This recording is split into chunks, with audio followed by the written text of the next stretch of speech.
pagi sahabat Pas News. Pas beritanya, pas informasinya.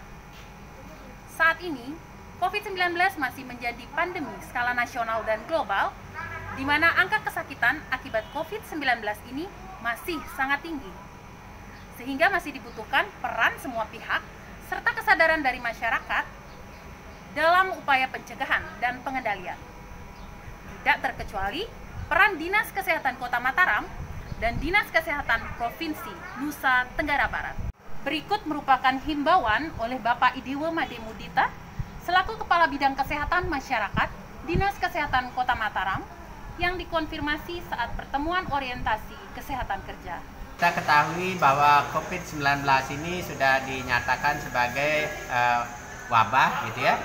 Ini bencana nasional, bencana penyakit yang non-alam, bencana non-alam oleh pemerintah RI, kalau tidak salah sekitar bulan Maret ya, dan secara global itu juga sudah dinyatakan secara pandemi.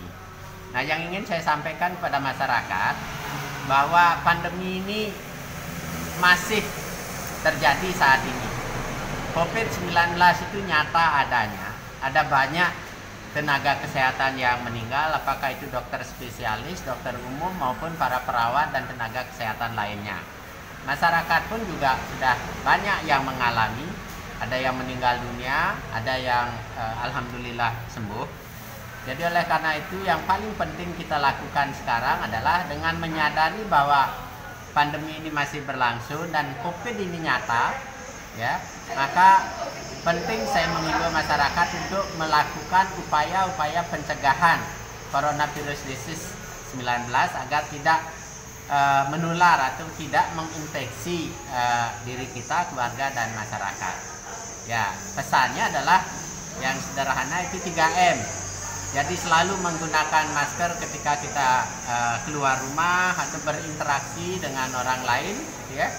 Kemudian yang kedua mencuci tangan dengan sabun di air yang mengalir, ya.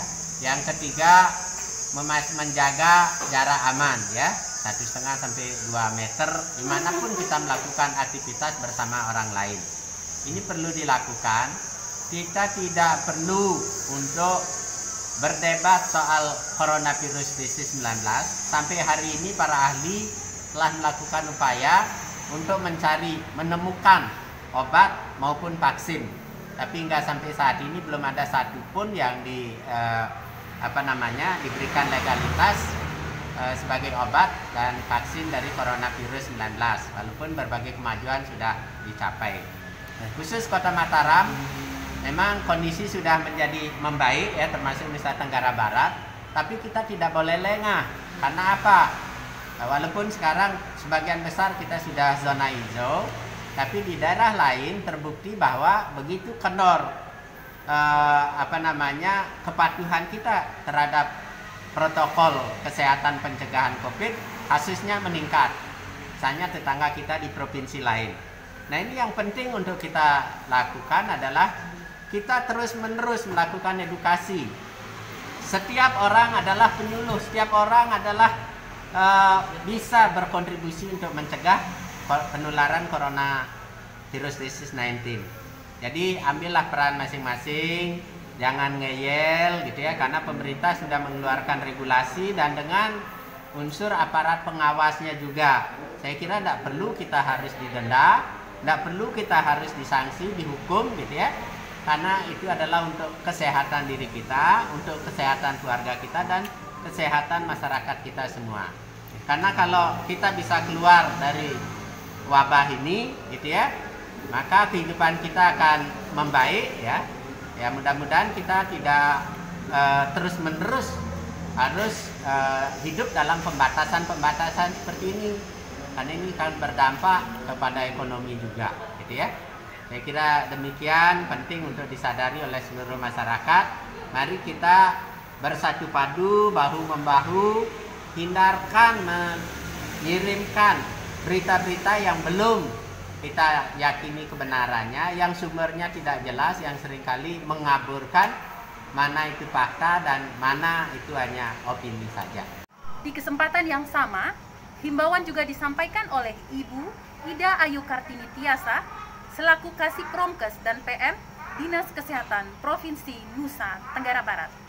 Dari Pak Dewo untuk masyarakat, hanya satu saja mungkin penekanan saya, bahwa sering sekali kita menganggap bahwa kalau itu sahabat dekat atau keluarga dekat, kita menganggap aman. Itu mindset yang sering salah di kita. Kalau kita mengunjungi saudara, mulai buka masker. Jadi jangan pernah lakukan itu, karena siapapun, apakah kita ataupun saudara kita, itu sama-sama punya potensi untuk menularkan. Juga sering sekali pemakaian masker juga belum dikenakan dengan cara yang benar. Nah itu juga, jadi 3M yang disampaikan Pak Dewo tadi itu memang sudah terbukti ampuh. Namun kalau pemakaiannya belum benar, tentunya dia tidak akan menjadi ampuh lagi, ya.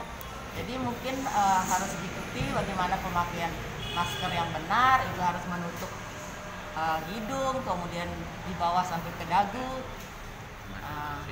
Termasuk ya sebelum memakai masker juga harus cuci tangan, setelah membuka juga harus cuci tangan. Itu dia, cuci tangan sesering mungkin di masa pandemi COVID dengan sabun dan di air mengalir. Jaga jarak, tetap 3M tadi itu tetap lakukan dengan patuhi dengan benar. Itu saja Bu Kitama dari saya. Terima kasih. Pas News, pas beritanya, pas informasinya.